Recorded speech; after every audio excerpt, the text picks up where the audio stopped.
I'm not a toy you can destroy. Stop your silly games, 'cause I am just not falling into your shade. I'm not a toy you can control. Been there, done that, you're just a psycho. Oh, you're kind boy, I follow my intuition. Surviving is my reason, zero contact is my mission. Absolutely no submission. Oh no, 'cause I'm not a toy for you to control. I'm not a toy to have your way. I'm not a toy to fall into your chains. I'm not a toy for you to destroy. Oh no, 'cause I'm not deterring, can't do any harm. I'll figure out this puzzle, I can't take the house up. Want this to be my best year. I've uncovered your mask, you can't do any harm. Your love bombing has expired, but covered your mask. You are running out of time. It's the end of your scripted line. Absolutely no submission. Oh no. Sound with control. And that was, one, could you convict if you don't believe a drug-dealing, convicted criminal, even with a violent past? And second, could you convict even if you didn't believe the motive? Words that will come out of Alexander Bradley's mouth. Could you still convict? And then finally, could you convict if there is no forensic evidence directing Aaron Hernandez to this crime? And I'm about to tell you why those three questions were so important, and why those three questions were posed to you individually before you could sit in your chairs here today. Now, before I do that, I have got to answer the one question that is burning in everyone's mind in this room, perhaps even in this town, and perhaps many across the country. And that is, how could he throw it all away? He had everything. He had all these opportunities. What went wrong? Well, ladies and gentlemen, the simple answer to that is that Aaron Hernandez made terrible choices as to who he decided to associate himself with, who he decided to have around in his inner circle. My mother used to tell me, you lie down with crap, you're going to come up stinking. Only she didn't use the word crap. Now, Alexander Bradley is not just a drug dealer. He's a legitimate drug trafficker. Dealing drugs is a violent, dangerous business. And sometimes Alexander Bradley is also known as charade and rock. Has to step on toes, strong arm, and show a little muscle. No one, I mean no one, crosses charade. A man like this is to be respected. A man like this is to be feared. And everyone who knew charade feared him. Now, when you look at this case, people will say Aaron and Bradley just didn't mix. Well, they had a mutually beneficial relationship. And that is because Aaron bought marijuana from Sharad. In fact, he did so quite often. And that's how the relationship started. It was a professional relationship, according to Sharad Bradley. And Aaron used, we're not going to hide that, Aaron used marijuana. He's not charged with any crimes of marijuana, and you're certainly not to consider that. You're going to hear all different types of evidence of some questionable behavior. But we ask that you stay focused at the crimes that are charged, and only those. And so will the judge so instruct you. They had a mutually beneficial relationship. Aaron bought marijuana from him, and he sometimes smoked it frequently for various reasons. One, he liked to get high. He liked the recreational purpose of it. But two, many football players in the NFL smoke marijuana. It helps them heal a lot faster for next Sunday.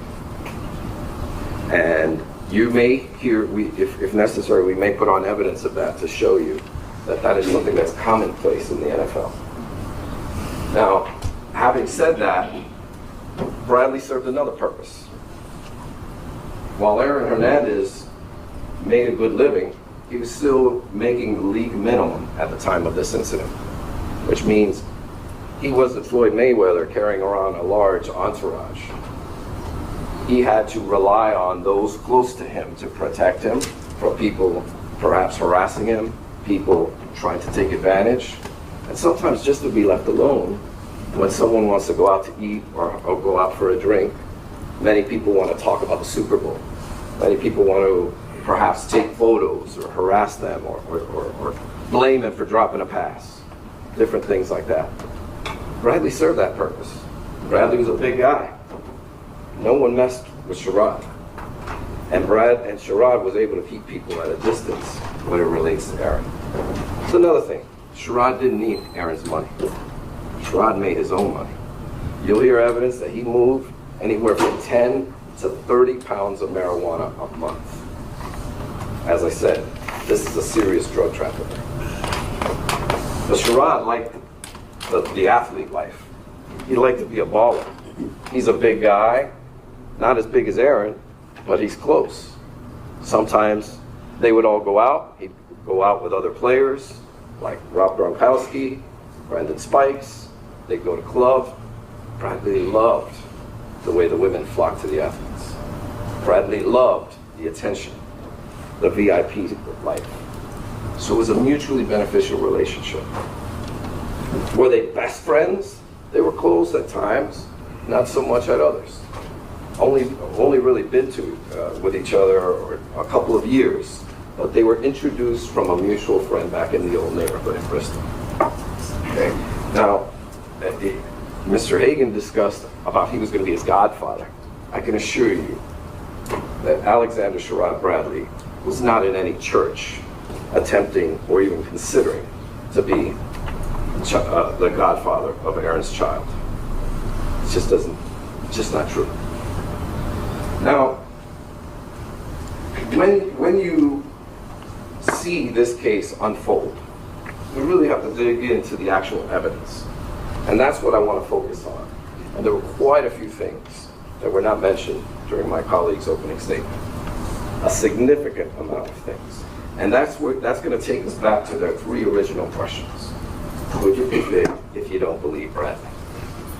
Could you convict if you don't have any direct evidence, forensics, tying Aaron to this crime? Could you convict if you don't believe the motive given to you by Alexander Bradley? I want to dive straight to that night. On that evening, you will see immediately that Aaron and Bradley show up, then they walk around a different area and go to the 7-Eleven.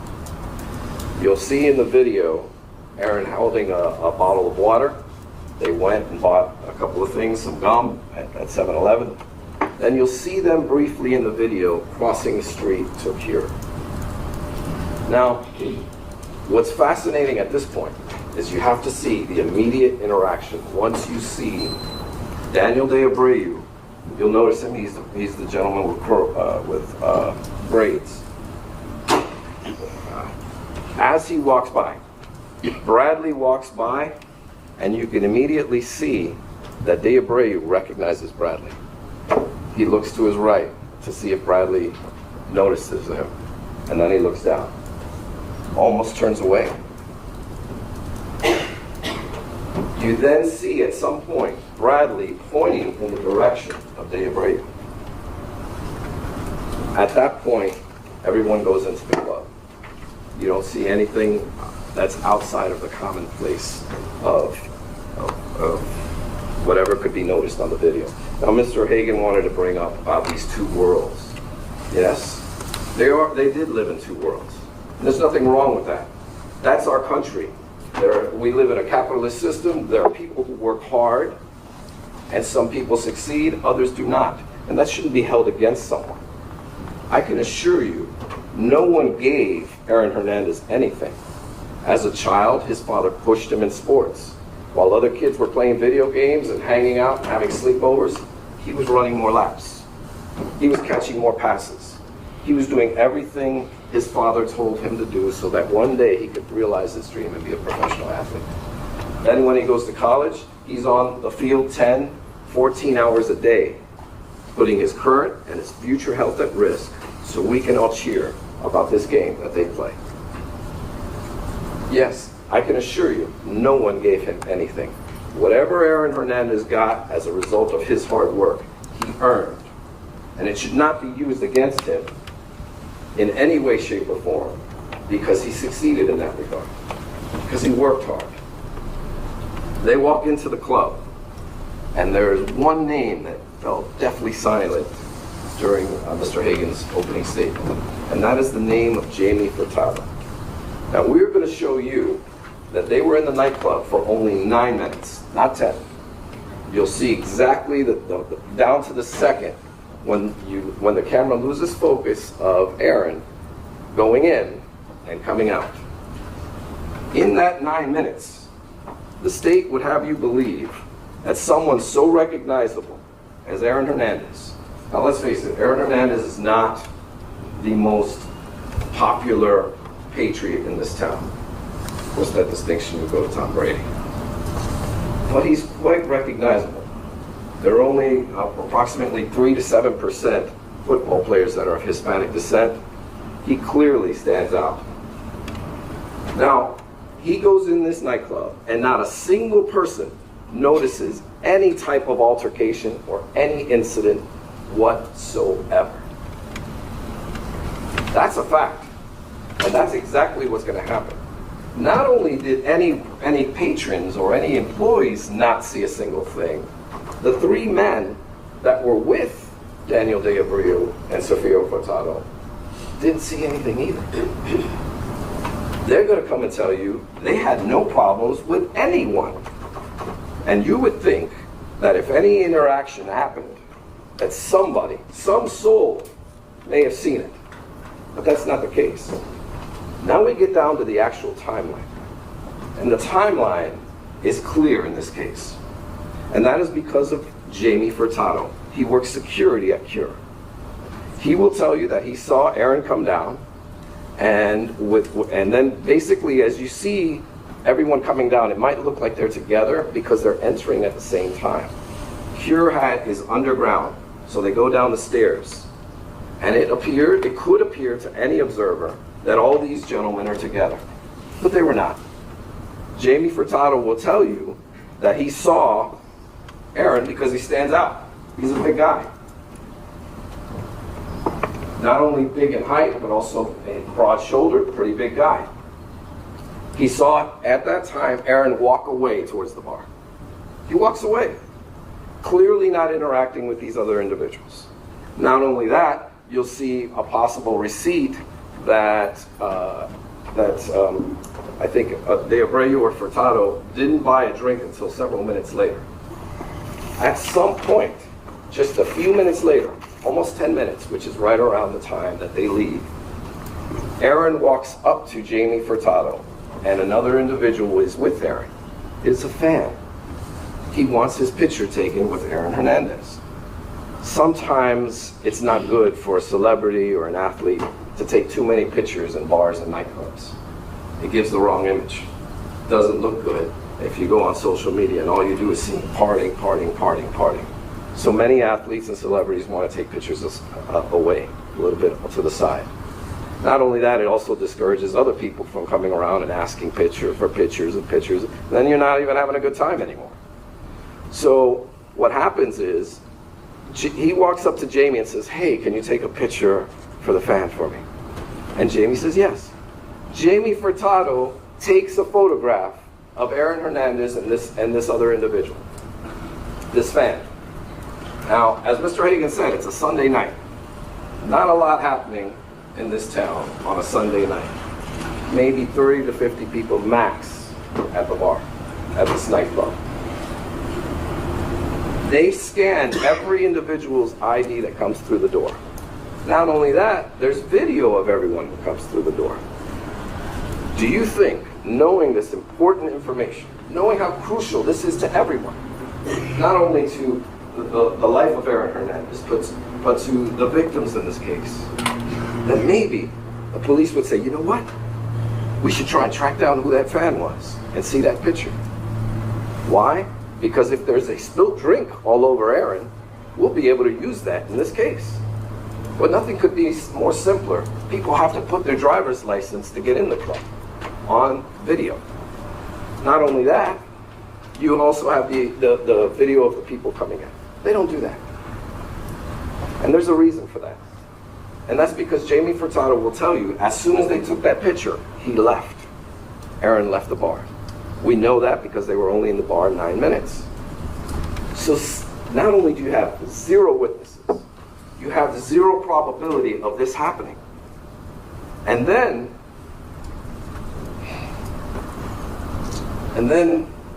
it gets even stranger at that point. You may not be ready for this, but there is absolutely no video of the nightclub downstairs. If any situation is going on down there, a fight breaks out, someone gets stabbed, someone gets shot, someone falls down the stairs, there's nothing to record it. Now, mind you, there are numerous cameras up there, and they're all being recorded.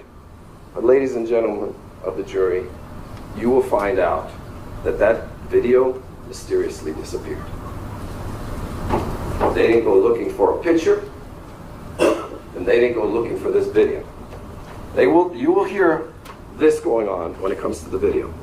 The police will say, yes, we asked for both the inside and the outside of the pure videos. The nightclub will give you a different story. They will say, no, no, no. They only asked for the outside only. They didn't ask for any inside cameras. And then there's no real tracking of evidence as it relates to this crucial piece of information. This crucial evidence. You will see throughout this trial that crime scene techs will go through great detail to document and collect certain pieces of evidence. But the one piece of evidence, the main piece of evidence that would give you the whole why as to why this whole thing happened, is missing.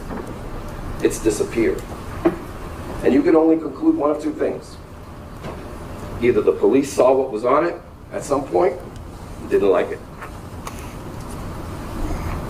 Because it probably showed 0 interaction with Aaron and these individuals. Then what are you going to do? You're not going to believe the motive. You're not going to believe that one question that you were, each and every single one of you were asked. Could you convict, even if you don't believe the motive? The other reason is the nightclub could have made this whole thing disappear. Ladies and gentlemen, this did not happen over a spilled drink. This happened over a drug deal. Alexander Bradley had issues with Daniel de Abreu. And that's why we're all sitting here today. If there is drug dealing going on in that nightclub, can you imagine the lawsuit that's being exposed, that they're exposed to? Can you imagine how quick they would get shut down? They would get shut down immediately. No questions asked. Once that happens, they're at significant risk. So, ladies and gentlemen, you will not have the one piece of evidence, which clearly, this in and of itself, is enough to give you a reasonable doubt. And this case is over. But you don't even need that video because you have Jamie Furtado's testimony, who does not even know Aaron Hernandez, works for Cure, and will tell you, I took a picture of him. And not only did I take a picture of him, he left right after that. Now when he left, you will see something. Aaron is not upset. He's calm. In fact, at one point he's going through his phone, not looking like he's going to just finish wanting to kill someone. You know what? I think I'm going to kill someone in a couple of hours. He also has 2 drinks in his hand. One that's his drink, and one that Bradley's, and also Bradley's drink. And that's because Bradley's doing anything but drinking in that nightclub. And you're going to see on the video Aaron chugging both drinks before they walk out the door. Chugging them. And also you're going to see that he has zero moisture on any of his clothing. You'll be able, while it's black and white, and I guess it's not color, but it's not black and white, it's somewhere in the middle. But you'll clearly see that he has absolutely nothing on his clothing. He's dry. State is going to want you to believe. Who are you going to believe, me or your lying eyes? That's what they're going to ask you to do in this case. Believe them over your lying eyes. And then as you see them exiting the club, now again, none of this makes any sense. Daniel De Abreu is 5'7" tall. Stand up there. If Aaron has a beef with some, I'm 5'8". If Aaron has a beef with someone who's 5'7" tall, he doesn't have to go and get a gun to set him straight. If he's being tried by someone who's 5'7" tall, he doesn't have to wait 2 hours to make due on it. If he's such a hothead, it's ridiculous.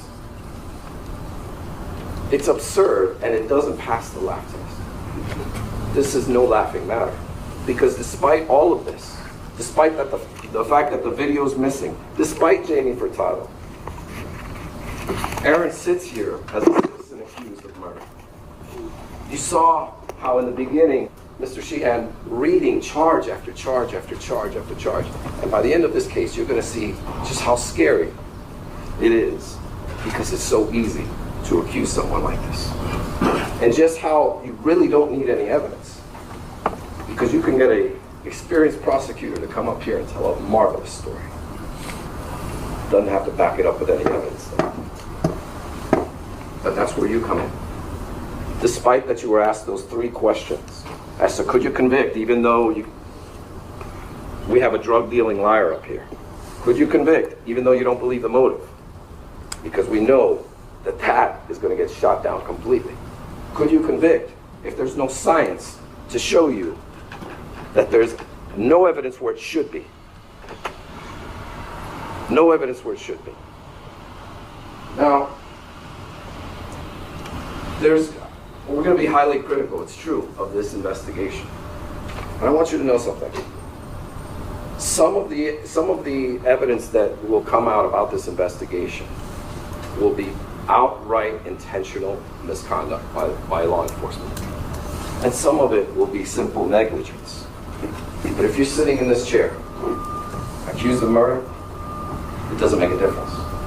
The effect is still the same. The one piece of evidence that could exonerate you was either neglectfully done or intentionally destroyed. Just like that video.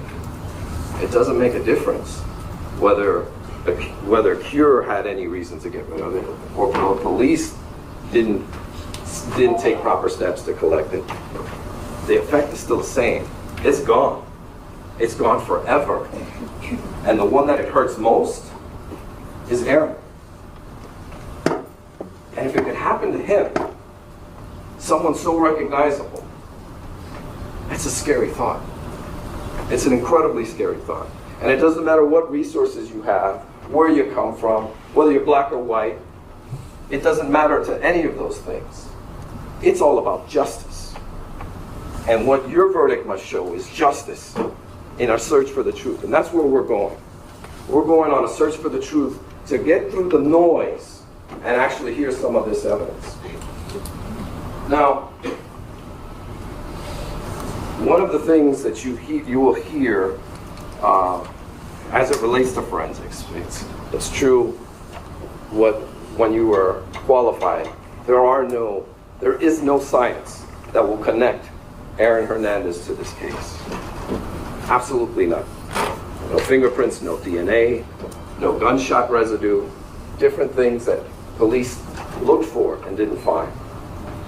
But what you do have is you will have Bradley's story. An unbelievable, fantastic tale of lies. Bradley will tell you that as they were driving, he's the driver. Now this is one important fact. Alexander, it is not contested, nor will it ever be contested, that the person driving that vehicle that night was Alexander Bradley. It's uncontested. He will tell you that as they were at a red light beforehand, he gunned it and ran the red light to the other to catch up to the BMW. He will then tell you that Aaron, as big as he is, reached over from the passenger side and stuck his whole body out the window and started to shoot with fantastic accuracy, as Mr. Hagan pointed out. And then another story, he will tell you, no, he actually only had his arm out the window. His stories will fluctuate depending on the mood of the day. What he will testify up here to is anyone's guess. But he then says, because the cops start to question this, well, wait a minute, how does a big guy like this reach across, and you're a big guy, between you and the steering wheel, and get his whole body outside the window? Well, I used the seat to pull it back.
when the investigation gets turned up, if it's turned up significantly.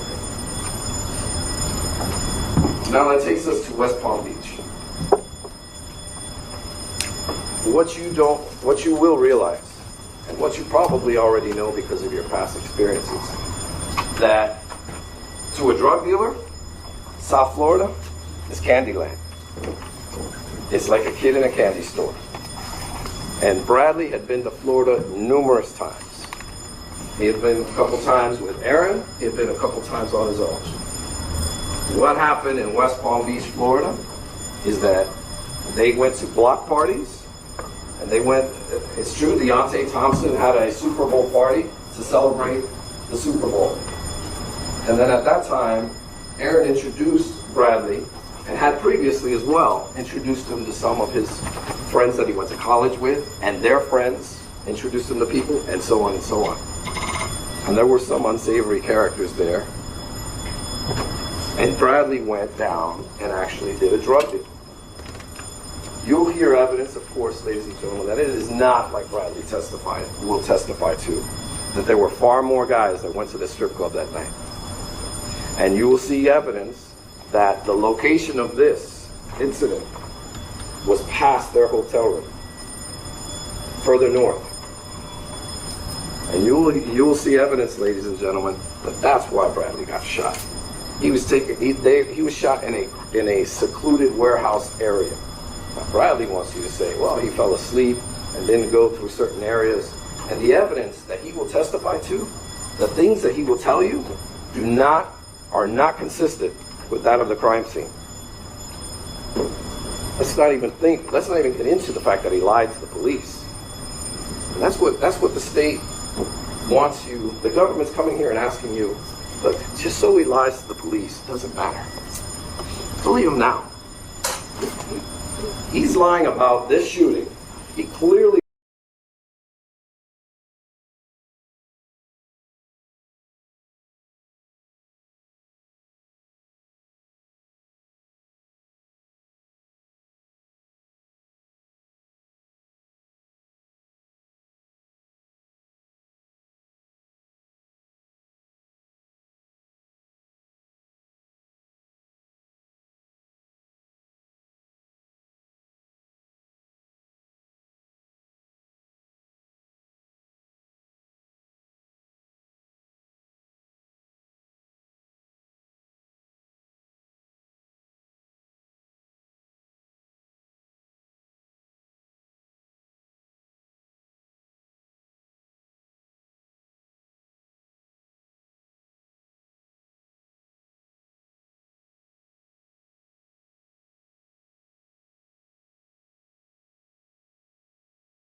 the end of the day, ladies and gentlemen, we're going to ask you each individually and collectively to render a verdict of not guilty, because this is absurd. It's outrageous. And it's very sad what happened to Safiro Furtado and Daniel De Abreu. And unfortunately, we will not be able to piece together the full picture as much as we could had the police done the right job initially, had they focused on Bradley as well. You know, had Mr. Sanchez, who was the person filled with blood, went home, he burned his clothes. They never asked Mr. Lopez for his clothes either. There's zero evidence that they did to investigate this case properly. And once you take all of that together, you don't even have to. The missing tape alone, the fact that Bradley's your witness, or I should say their witness, is enough.